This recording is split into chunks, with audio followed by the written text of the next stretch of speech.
everybody. Thank you for tuning in. Thank you for liking, subscribing, and commenting on my videos, my shorts, my long form, my short form, my any form. Thank you, thank you, thank you.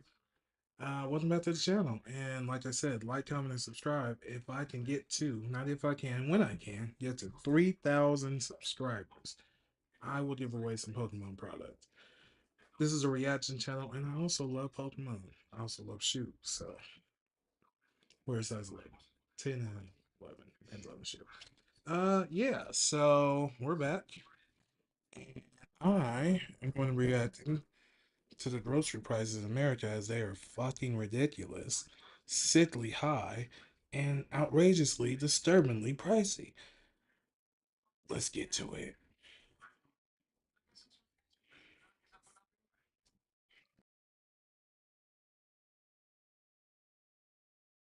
Despite the tariff turmoil, stocks were up for the week, but consumer sentiment is down to the lowest level in nearly 3 years.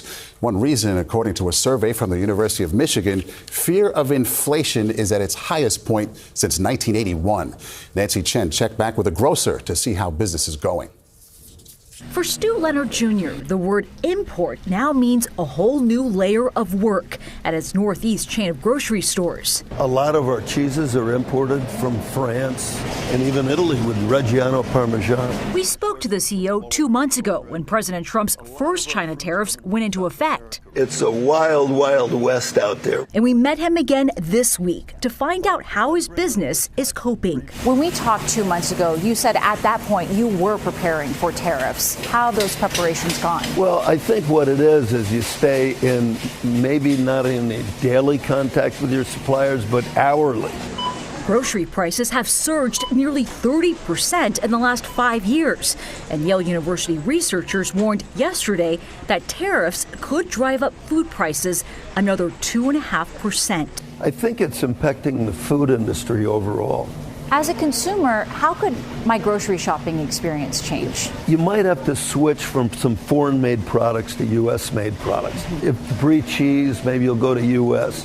If you're getting Chianti from Italy, maybe you'll switch over to Washington State Red Blend. The U.S. relies on all kinds of imported grocery items, such as produce from Mexico, pasta from Italy, and coffee from Brazil. Leonard told us he's held firm and hasn't raised prices yet. Our job right now is to work with these suppliers, keep our prices as low as we possibly can, and help the families out that are coming into the store. Nancy Chen, when will people start to see prices go up because of these tariffs? That's the big question. It depends on the store, but the changes that you're going to see first likely are going to be perishable items like fruits and vegetables. I checked in with a produce importer that we've been talking to now for the past couple of months. I checked in with him this afternoon. He says those changes could be immediate. He's already starting to see price hikes. Shipments of his bananas are up more than $1,000 already. To put it in perspective, that's about $1 more per box with 15 bunches. I don't know. Maybe y'all voted wrong, Trump supporters. Maybe y'all indeed voted wrong.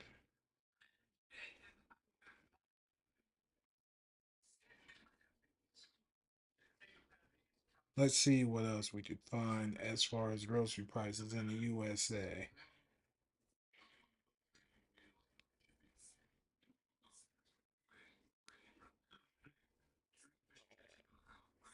Can't use anything Disney.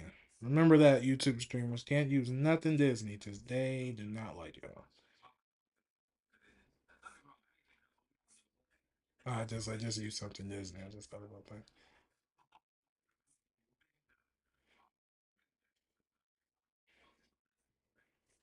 Let's see. From Belgian chocolate to Peruvian grapes and Thai rice to Spanish olive oil, shoppers in the United States are stocking up on Also, if you didn't know that the USA imports a lot of stuff, the exports is very minimal compared to how much we consume. America consumes probably more than any place on the planet. So, imported goods, hoping to save money in case tariff costs are passed on to consumers. This Costco customer says he came to buy his favorite products. Coffee from Colombia, The olive oil, I'm not sure where it's from. I would guess either Spain or Italy, but the wine for sure. The macarons are product of France. With the tariffs, he fears for the state of the US economy. Will hurt American consumers, hurt American farmers, hurt American exporters. One of the most stupid public policy things I've seen.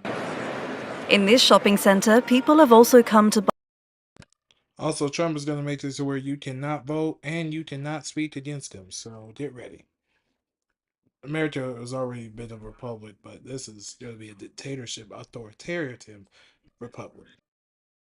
Buy clothes. Most of them are made in Asia and particularly China, which could now face a 104% levy on goods exported to the US. I bought some jeans for my daughter. I'm trying to hurry up and get as much as I can as far as basic necessities, things that we need. A 25% tariff on imports of cars and certain auto parts has also hurried along some that were looking to buy a new car. Everybody's saying that the prices on automobiles are going to go up. We thought we better come now. Of course, not all shoppers are changing their habits. Supporters of the measures say they have faith the tariffs will bring long-term benefits, like bringing more jobs to the US. However, in the immediate term, uncertainty lingers over how the measures might affect Americans' daily lives. Americans that don't know what infrastructure means. Infrastructure means that something has been built, has a foundation, and has been built up outwardly and around. So you think that someone can just bring in jobs that they built infrastructure elsewhere? Well, I have another thing for you, Nancy Pelosi, or should I say Nancy MAGA. It's not going to happen. Sorry.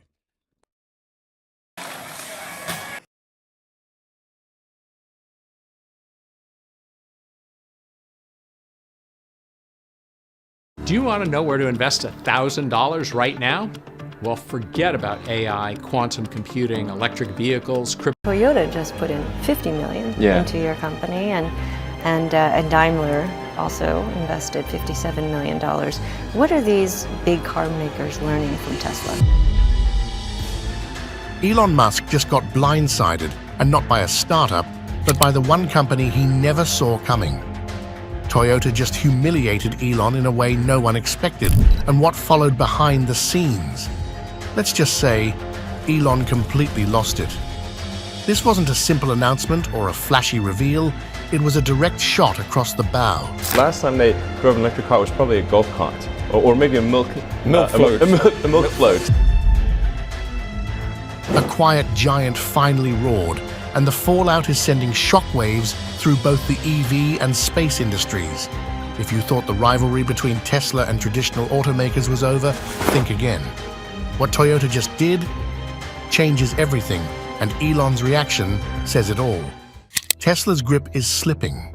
To fully understand the circumstances surrounding Toyota's latest revelation, we must take a step back and talk about recent changes.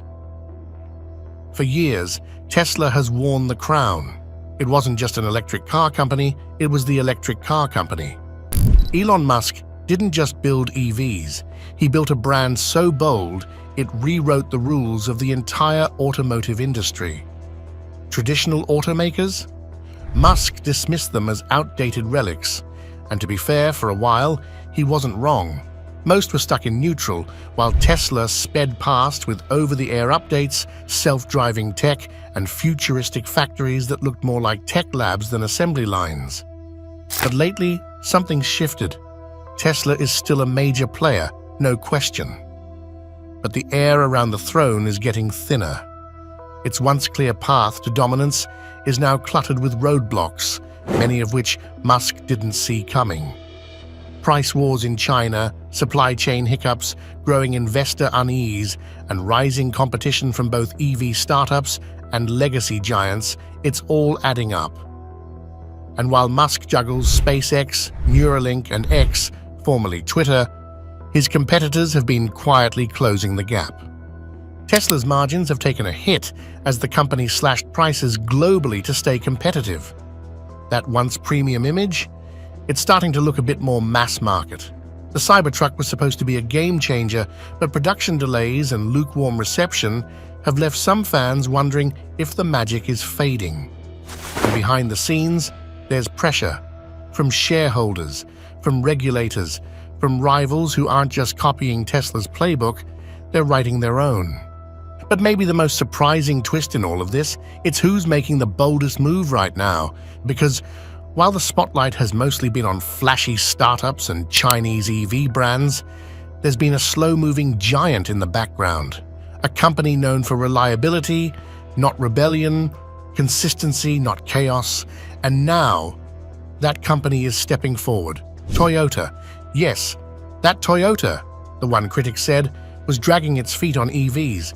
The one everyone thought was too conservative, too traditional, too late to the party. But as it turns out, Toyota wasn't ignoring the EV shift. They were That wasn't really. Yeah.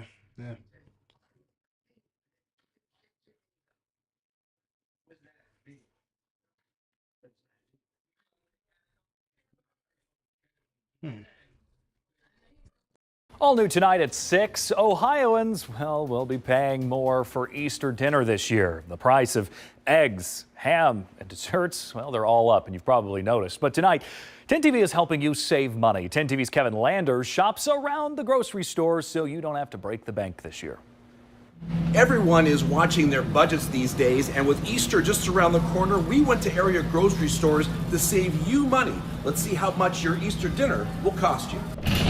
We went comparison shopping at Aldi, Kroger, and Giant Eagle Marketplace. We dug for the best prices we could find for ham, green beans, and eggs.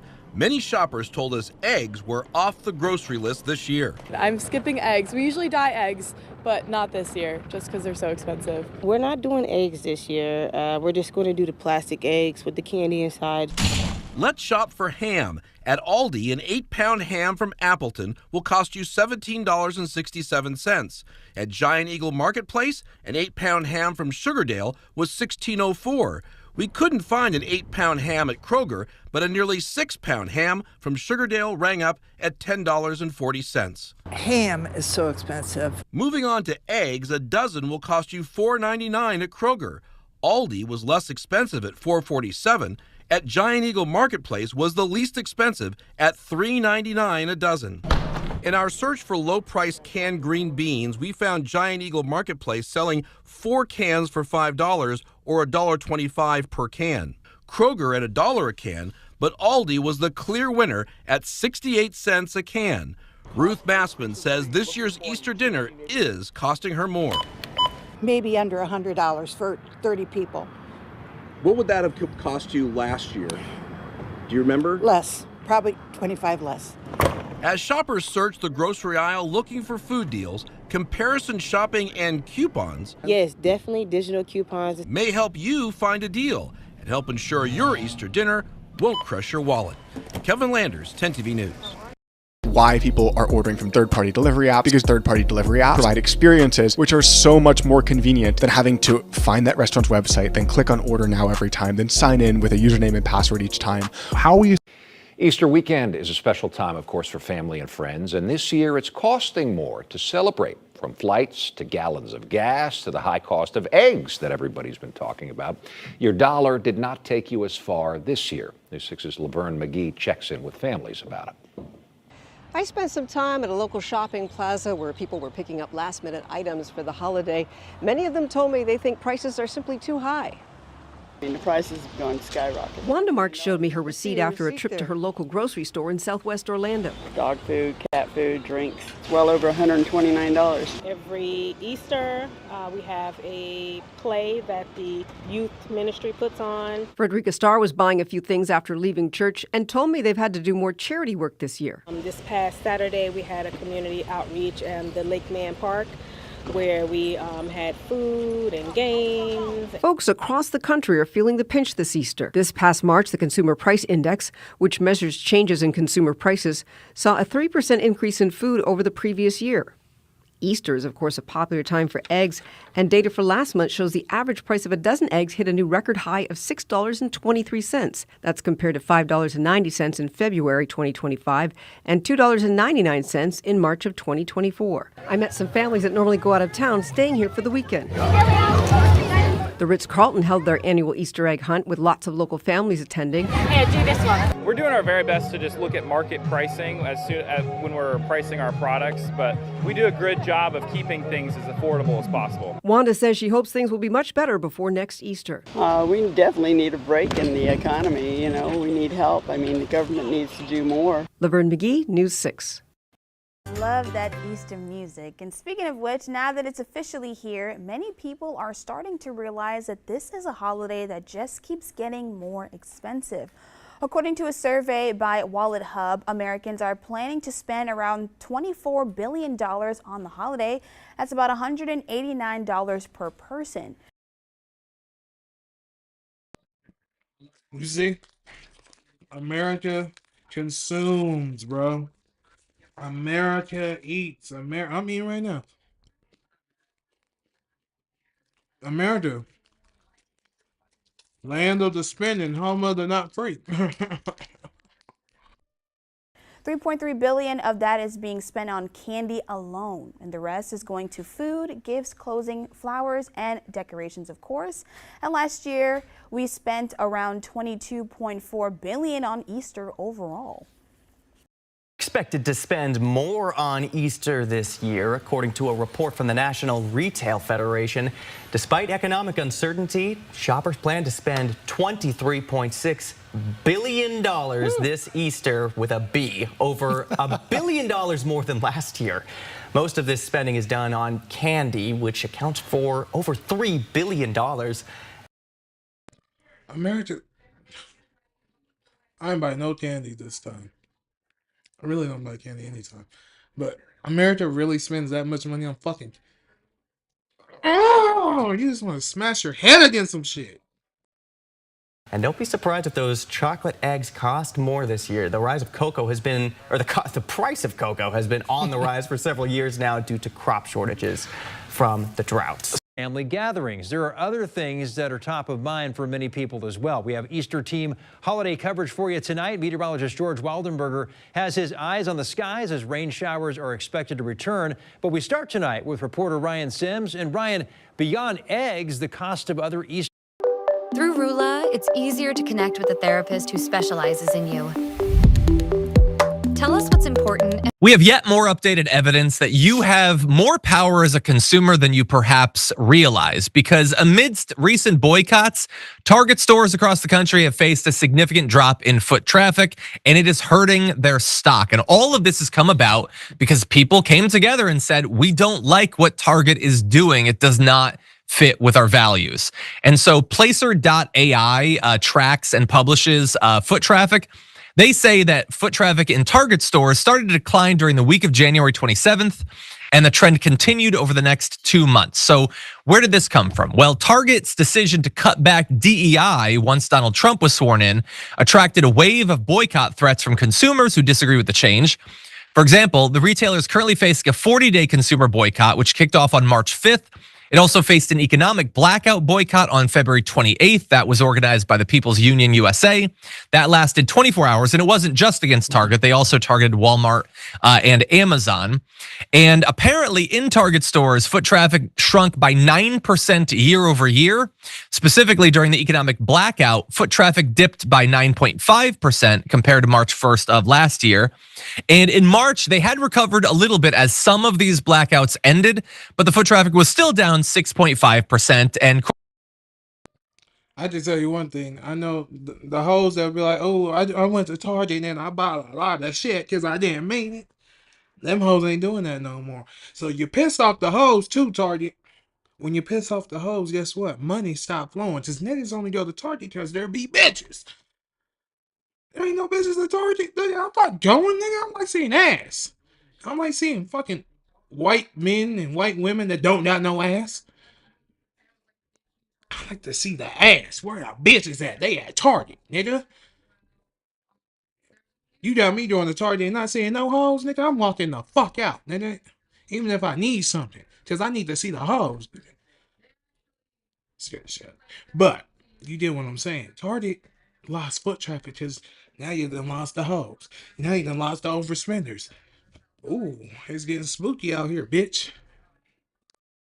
Corporations definitely don't want to lose a measurable chunk of their foot traffic. In fact, they hope to be growing year over year, and that clearly isn't happening. And foot traffic is one way to measure it, but you can also look at their stock. So I went to Google and I plugged in their stock and I looked at it over 6 months, and that's not what investors like to see necessarily, the hits from all of these boycotts. They've also announced, by the way, that their net sales this year will only increase by 1%. Again, that's not generally what corporations are looking for, and we're not seeing it in some comparable retailers. Costco has apparently been doing very well. There are some companies that have not been bowing down to Donald Trump and some of his culture war, identity politics nonsense, and so they haven't faced these same sorts of strikebacks from consumers, Maz. Anyway, I don't know if you've been following some of this consumer stuff, but I think it's pretty interesting. What do you make of it? Well, that explains why the last time I went to Target, it was a bunch of older white guys working there. They cut the DEI. No, I don't pay as much attention when I go into Target. The truth is, I think, first of all, people are probably buying stuff online more and more anyway. So I would assume there's less foot traffic everywhere. But to your point, there are companies who did not bow down, who did not have boycotts against them. So that makes sense as well. And let's go back to what we said with Harvard University. These companies should not be bowing down to the whims of this administration. This whole attack on DEI, it is so ironic that his whole cabinet is made up of DEI. Yeah. Everybody that's in his cabinet is unqualified to be in the cabinet. He's unqualified to be president, and yet somehow he's where he is. And so for them to go after DEI is just ridiculous. I wish these companies would stand up.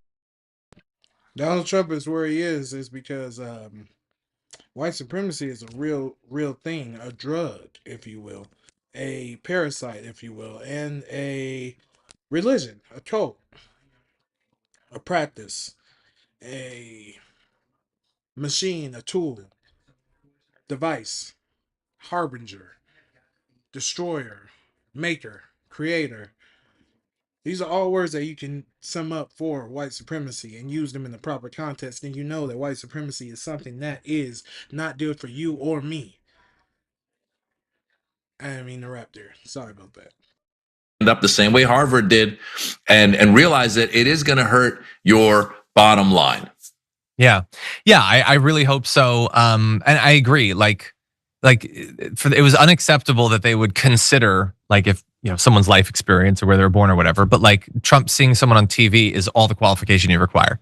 Doesn't matter if you're a drunk, you've never actually managed a bureaucracy. I saw him on TV, so I guess I'm going to give him a job, and 24 other people. Now, that said, before we move on, I do want to acknowledge that there is some effect in sort of the opposite end of this, which is that Pride organizers say that they've had more trouble getting sponsors amid these DEI rollbacks. Now, that's not the only possible explanation. Some are saying that it could just be that we're in economic hard times, so some companies might be less willing to do it for that reason.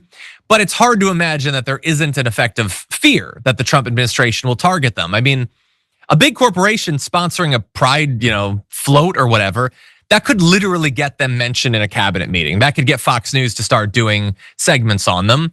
And God only knows the various ways that they could be attacked by Donald Trump. He's willing to shoot our own companies in the foot economically in any number of different ways with his tariffs. Why wouldn't he try to destroy a brand because they were involved in a parade or something like that? So I'm definitely concerned about that. Apparently, some of the smaller rural prides are down 70 to 90% when compared to the average year, which is very significant. And it's just another symptom or another bit of evidence that we've had this massive backtracking of where we were at just a few years ago in terms of equality on some of these topics. And it's really sad to see that we've moved so far back so fast. By the way, if you go to the autocratic playbook, once again, this is what they do. They attack marginal communities. So whether it was the Nazis or any other dictatorial regime, they go after the LGBTQ community, they go after immigrants, they go after those that are in the minority, because it allows them to tell the majority, hey, look, we're looking out for you, and we are going after these people who are somehow affecting you. I have no idea why people are so obsessed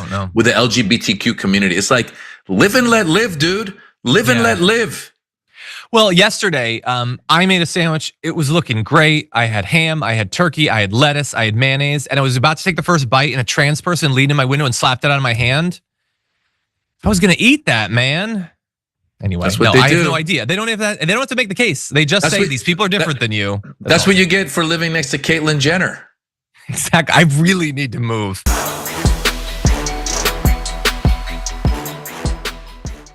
Finding a dentist that's here in our community and fits our budget was so important to us. Perfect Teeth.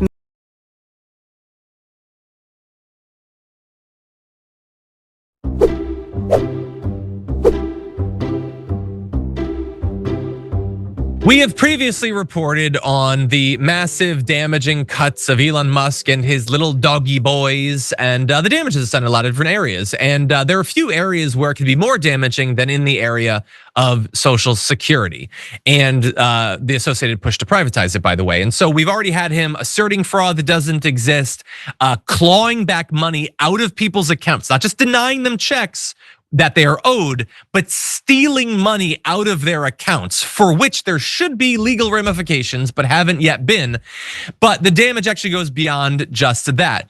Even in the most direct thing that Doggy is supposed to be doing, which is like upgrading technical systems and managing like tech support, they're utterly failing in that too. And that is damaging people's ability to actually get their Social Security. So if you try to go into the webpage to log in to manage your benefits, you might have seen this. We're sorry, but the online service you requested isn't available right now.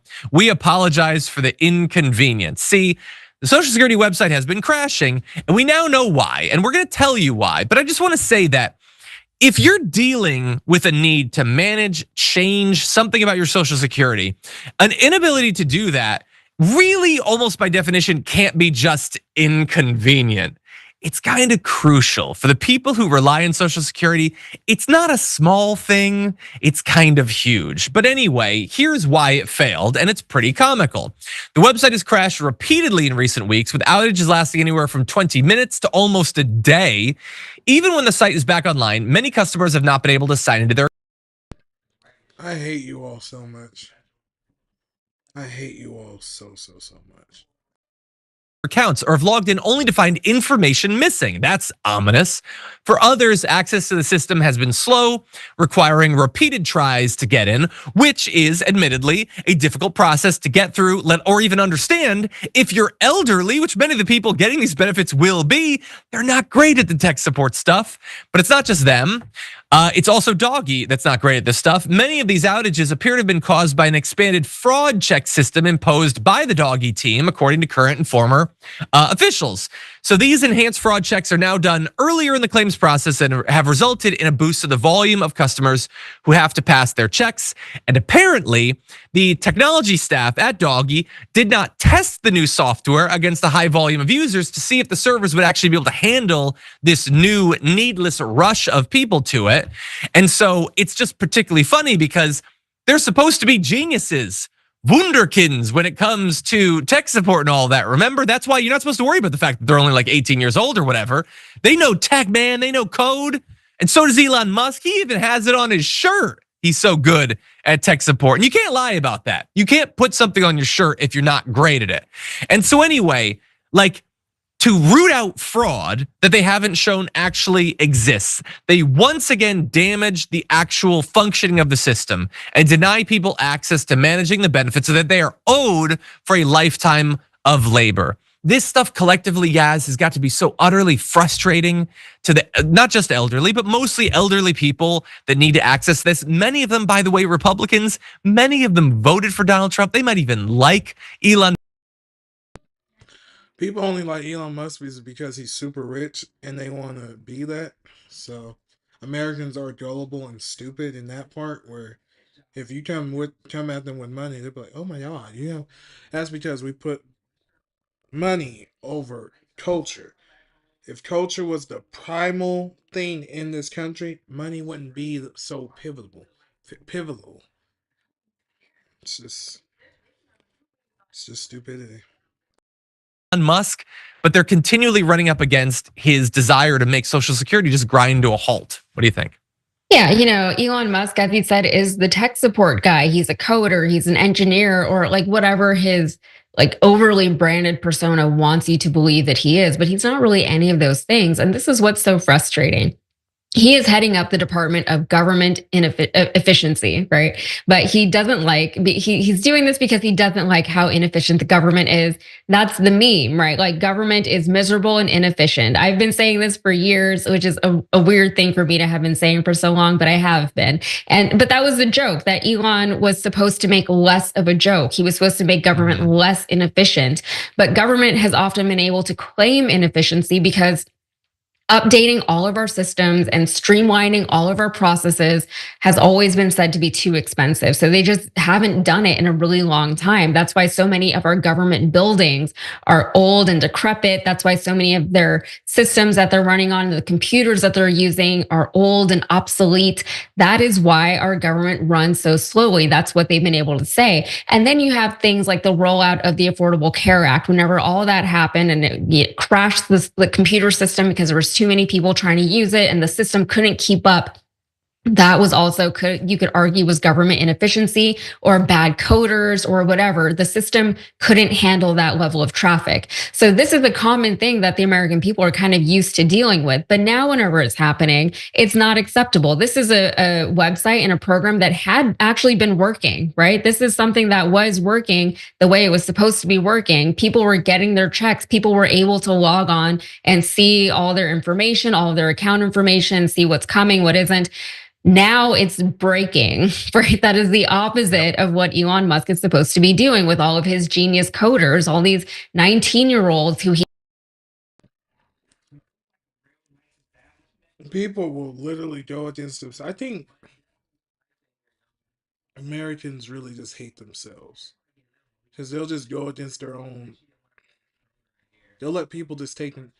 America needs slavery. That's what it is.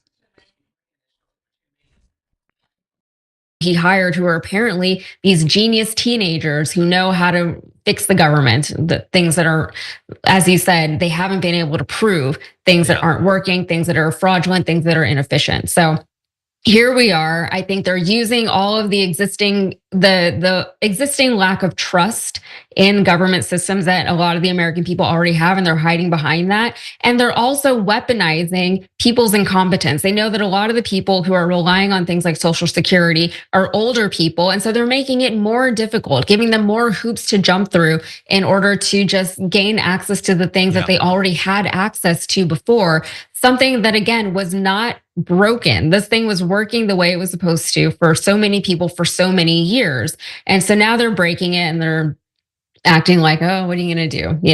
And it is frustrating because this also harkens back to whenever they would just put roadblocks in front of people, because Republicans, to a certain extent, I think they understand that they really can't win elections unless they cheat in some ways, but they don't actually cheat, right? What they do is they make it more difficult for people to vote. And that's what they're doing here. They're making things more difficult for people, more bureaucracy instead of less. It's very frustrating.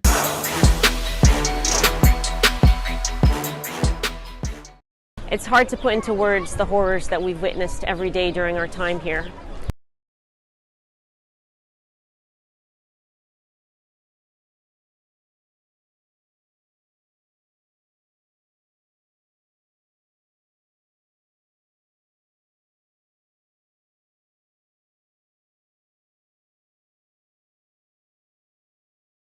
%, but nobody talks about that. You can have all the eggs you want. We have too many eggs. In fact, if anything, the prices are getting too low. So I just want to let you know, prices are down. Gasoline yesterday in 3 states hit $1.98 a gallon, and it looks like it's at a level that it hasn't seen since my days, my 4 years. So it's about I'd say maybe. I think we're going to be averaging $2.25 very soon. So I just want to let you know, though, because I keep hearing about prices and inflation. Prices are coming down, not going up. Only the fake news says they're going up. The only thing that's even are interest rates. And if we had a Fed chairman that understood what he was doing, interest rates would be coming down too. He should bring them down. Yeah, please. Mr. President, what do you need to see from both sides in order to keep negotiations going? What do you want to see from Russia and Ukraine? I have to see. My whole life has been one big negotiation, and I know when people are playing us, and I know when they're not, and I have to see an enthusiasm to want to end it. And I think I see that enthusiasm. I think I see it from both sides. But you're going to know soon. Do you think Russia's playing you? No, nobody's playing me. I'm trying to help.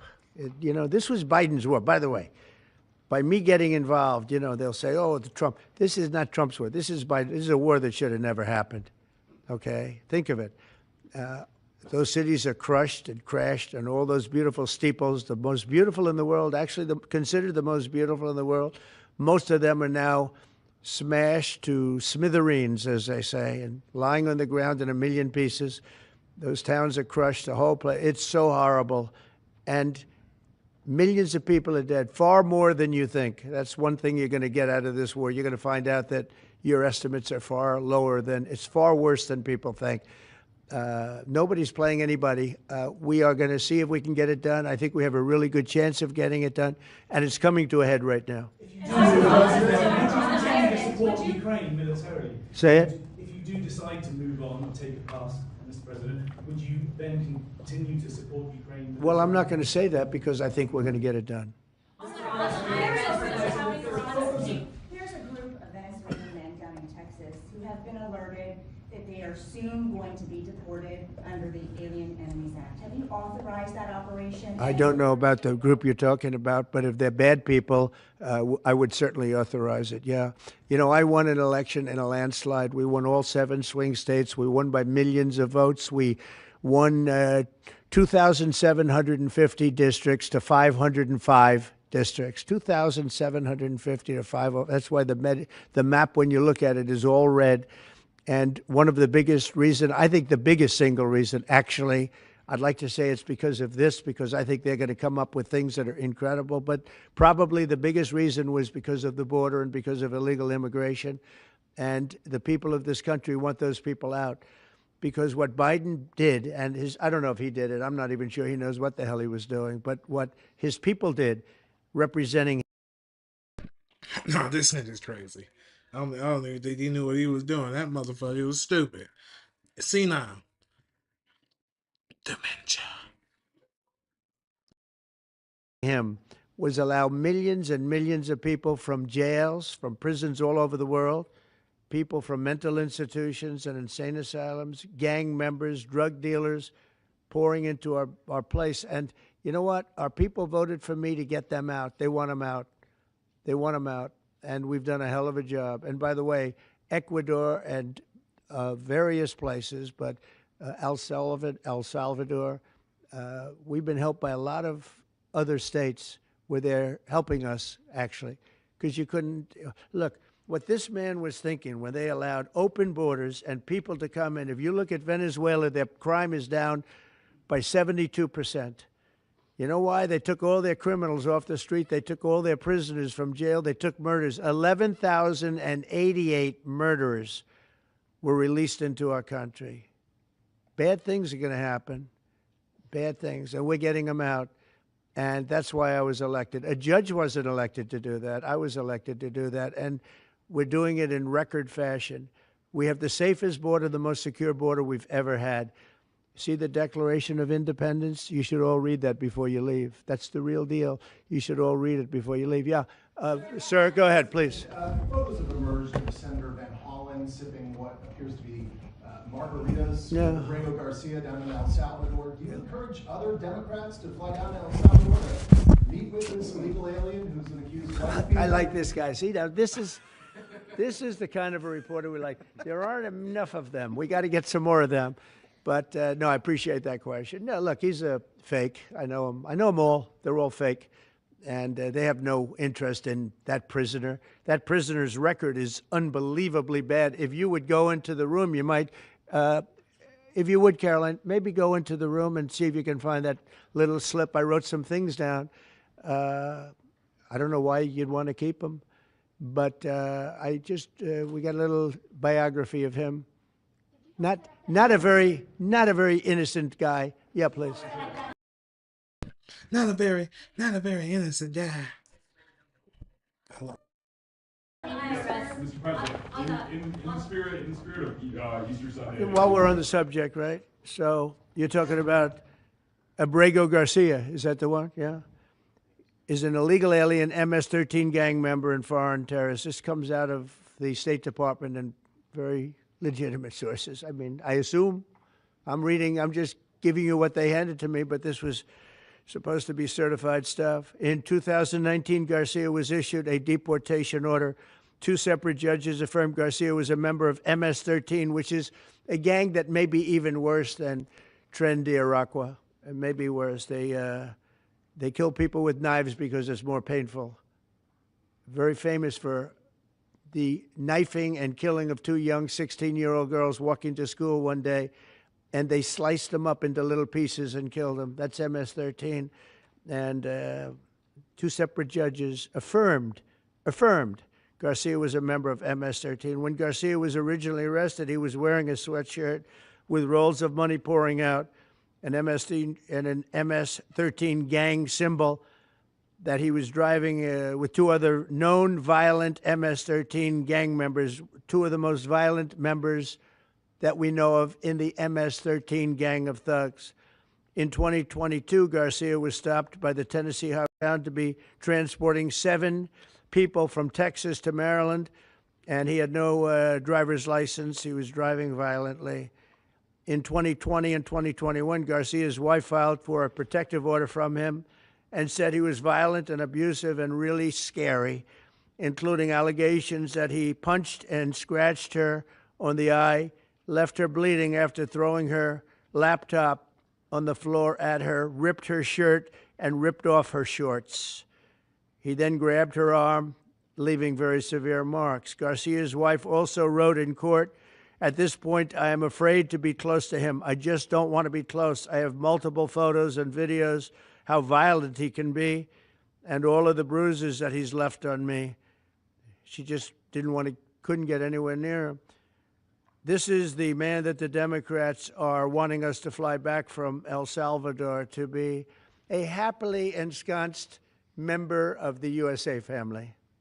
Isn't it a shame? And by the way, I've been hit pretty hard by fake shows, fake news, MSDNC in particular, where they talk about how evil I am, that this man would be thrown out of our country. This man is according to certified statements that we get, is a very violent person. And they want this man to be brought back into our country where he can be free and to stay as a happily Maryland, they call him the Maryland man. He's a Maryland father. No, this is a violent person. Who they don't talk about is that wonderful angel mom who lost her daughter, who had 5 beautiful children, and she was killed violently. And, she spoke, and she spoke unbelievably. I saw it. And the fake news didn't pick it up. She spoke. She was in tears. She's devastated. Her life is, essentially, she's told me her life is like over. But there was I think no stories. Isn't that true? No stories. 0 stories. It was the most emotional thing. Everybody that watched it, they couldn't believe it. The fake news refused to put it up. So it's very sad. And yet they talk about this guy like he's an angel. See the angel up there? They think he's like that, like a little angel. Would you be open It has no impact the way she did it. Look at her. No impact. It's just unbalanced. Would you do the? Go ahead. What I would do. On Iran, would you be open to letting Iran keep some kind of civil nuclear program? No impact whatsoever. Program need to be dismantled? I'm for stopping Iran very simply from having a nuclear weapon. They can't have a nuclear weapon. I want Iran. to be great and prosperous and terrific. I stopped them once they were broke and they didn't have any money for Hamas. They didn't have any money for Hezbollah. There wouldn't have been an October 7th disaster. They were broke. They had no money, and they weren't spending it to terrorist organizations because they had none. When Biden came in, he took all the sanctions off. China wasn't allowed to buy. I said, if you buy, because they're their biggest customer, I said, you buy 1 barrel of oil, just 1 barrel of oil from Iran, and you can't do business in the United States. And by the way, we have nice conversations going with China just to intercede. It's like really very good. But with Iran, they can't have a nuclear weapon, and if they have a nuclear weapon, you'll all be very unhappy. You'll all be very unhappy because your life.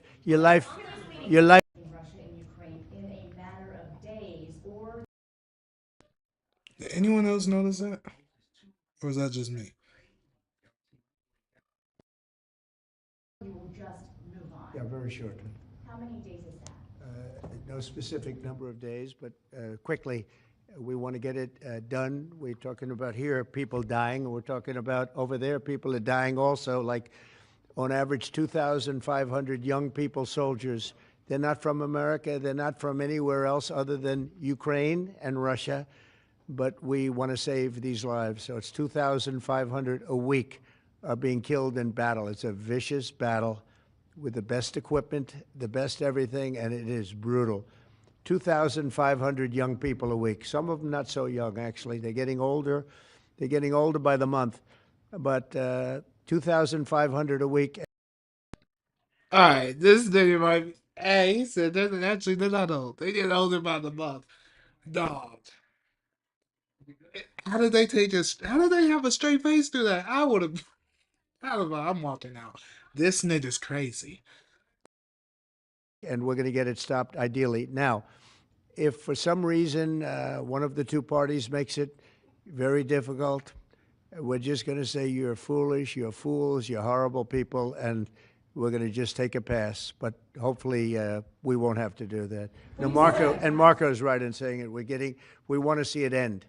Think of it. Every day, a lot of people are being killed as we talk about, as they play games.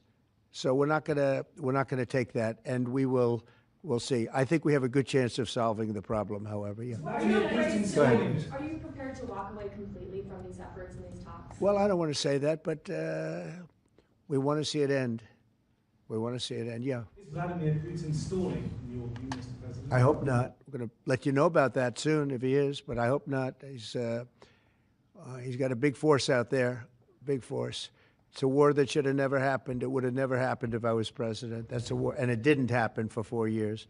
That's a war that should have never happened. October 7th, Israel would have never happened. Iran was broke, and now we'll see what happens with Iran. We have a lot of them out there. We have a lot of things that we're working on right now that shouldn't have happened. None of it. Ukraine would have never happened with Russia. October 7th would have never happened, so you wouldn't have had all the problems in the Middle East. The Afghanistan embarrassment, probably the most embarrassing day in the history of our country, would have never happened. Inflation would have never happened. By the way, prices are down. Groceries are down. Eggs, which you hit me so hard, I'll never forget the first week in office, they were screaming at me about eggs. I said, what's going on with eggs? They were doubling and tripling. I said, I just got here. They were up like double, triple, and you couldn't get any. They said, you won't have eggs for Easter. Well, you can have all the eggs you want. I'll tell you, Brooke Rollins, Secretary of Agriculture, did a great job. And the egg prices are down 87%. But nobody talks about that. You can have all the eggs you want. We have too many eggs. In fact, if anything, the prices are getting too low. So I just want to let you know, prices are down. Gasoline yesterday in 3 states hit $1.98 a gallon. And it looks like it's at a level that it hasn't seen since my days, my 4 years. So it's about I'd say maybe, I think we're going to be averaging $2.25 very soon. So I just want to let you know, though, because I keep hearing about prices and inflation. Prices are coming down, not going up. Only the fake news says they're going up. The only thing that's even are interest rates. And if we had a Fed chairman that understood what he was doing, interest rates would be coming down too. He should bring them down. Yeah, please. Mr. President, what do you need to see from both sides in order to keep negotiations going? What do you want to see from Russia and Ukraine? I have to see, my whole life has been one big negotiation, and I know when people are playing us, and I know when they're not, and I have to see an enthusiasm to want to end it. And I think I see that enthusiasm. I think I see it from both sides. But you're going to know soon. Do you think Russia's playing you? No, nobody's playing me. I'm trying to help. This was Biden's war. By the way, by me getting involved, they'll say, oh, Trump. This is not Trump's war. This is Biden. This is a war that should have never happened. Okay? Think of it. Those cities are crushed.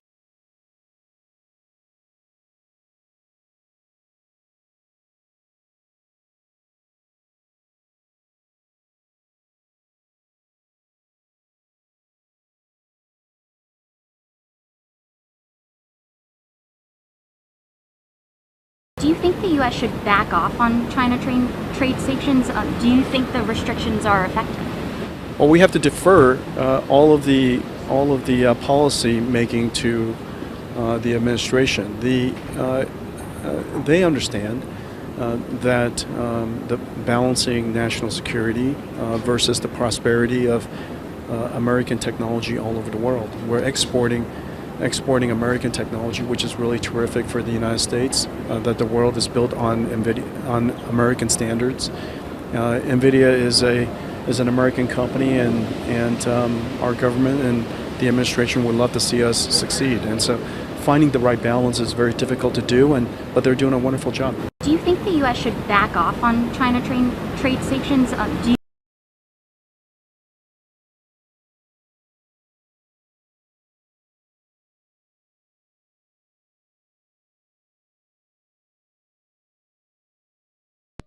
Very interesting stuff. Very interesting stuff going on.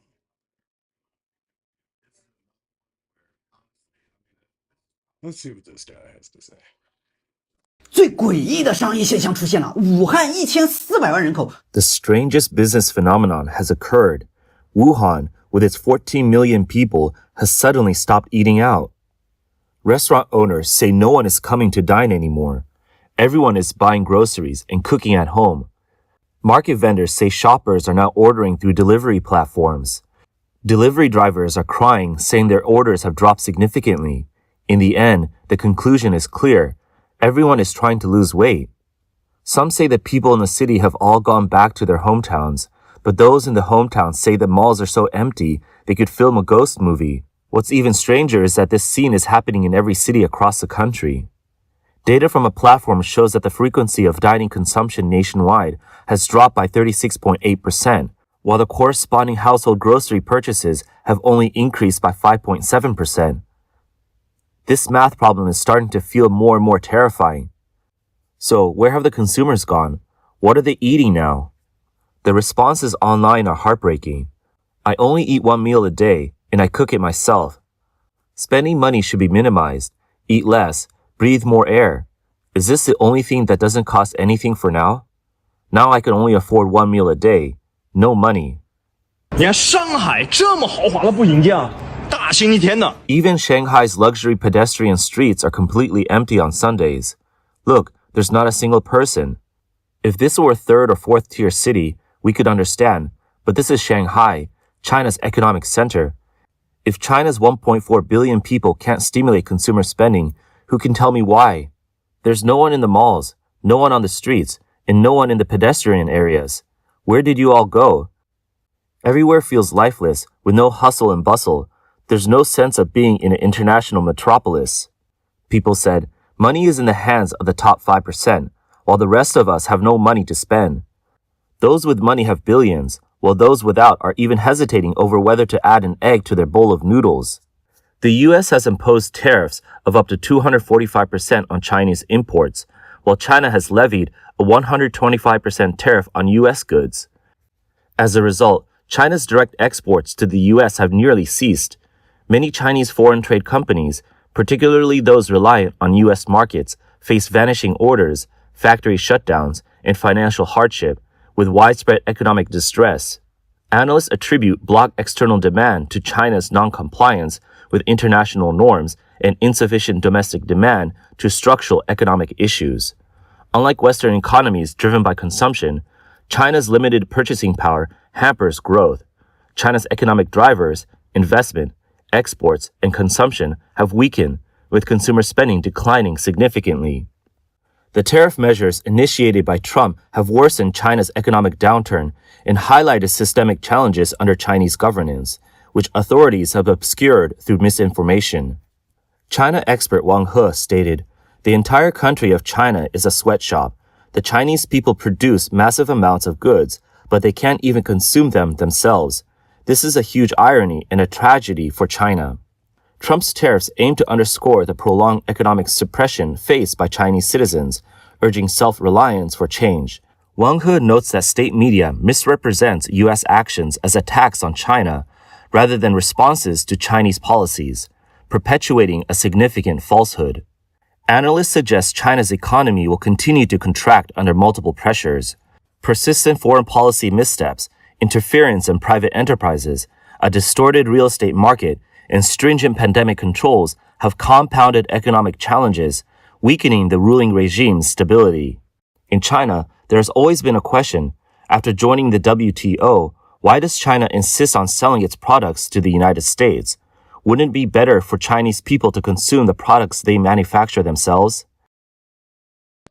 It's just like it is everywhere. It's the rich being so greedy that they force people.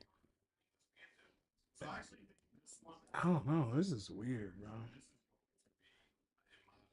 The world is like a giant TV show that's just very bad. It is written in favor of the rich. Biblical shit, you might not believe in religion, but religion is real. Because people just get tired of shit and say, fuck it, let's just these motherfuckers. That's what happens. That's what fucking happens. Experts have identified three main reasons. The first reason is weak consumer purchasing power.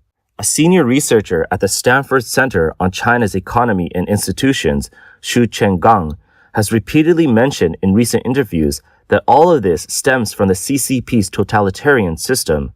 He stated, China's economic development faces a fundamental issue with the political system, and that insufficient internal demand is a common characteristic of authoritarian regimes. He believes that the CCP has taken most of the profits from economic development through land and banks. To solve the problem of insufficient domestic demand and to raise the share of household income in GDP, privatization is essential. According to the World Bank in 2022, the share of household consumption in China's GDP is 37%. This means that of the wealth created by the hard work of Chinese people in a year, only 1/3 is consumed domestically, while the remaining 2/3 are used for investment or exports. In contrast, the share of final household consumption in the GDP of the US is 68% and Japan is 56%, 31 and 19 percentage points higher than China. When including government consumption and household consumption, the share of final consumption in China's GDP is 53%, while in the US it's 82%, which is 28 percentage points higher than China. Developed countries such as those in Europe and Japan generally have a final consumption share of GDP above 70%, with South Korea at 67% and India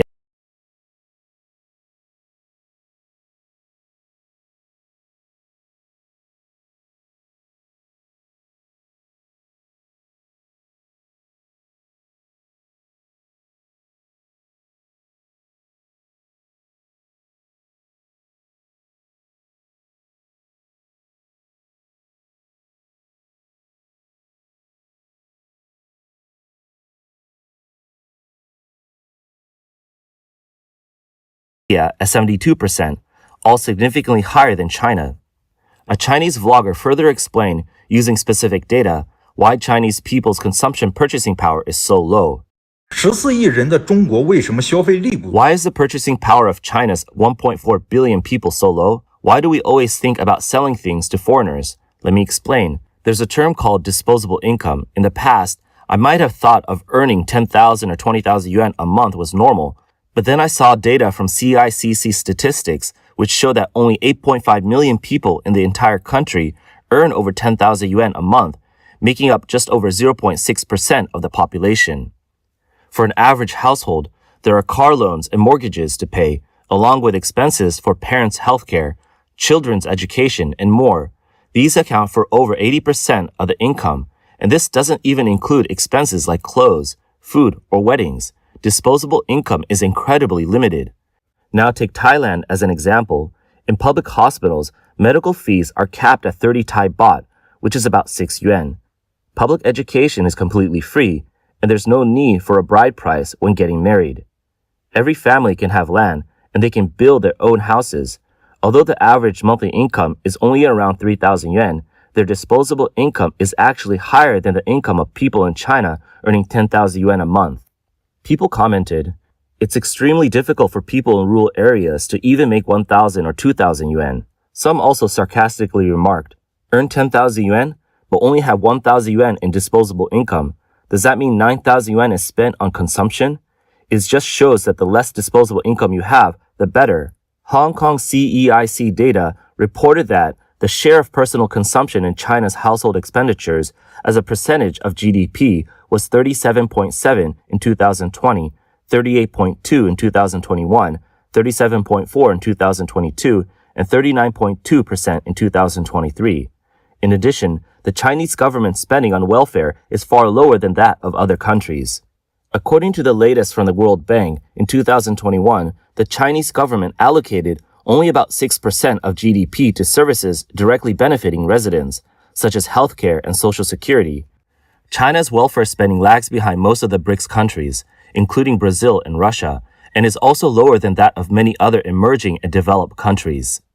Economists widely recognize that China's economic challenges stem from insufficient domestic demand and subdued consumption, a persistent structural issue. So we have a problem with consumption, but it helps. Oh God, this is so stupid. This is so stupid. All right, let's get to some stuff that's like lighter. Nintendo Switch 2. Nintendo Switch 2. That's depressing. That's just depressing.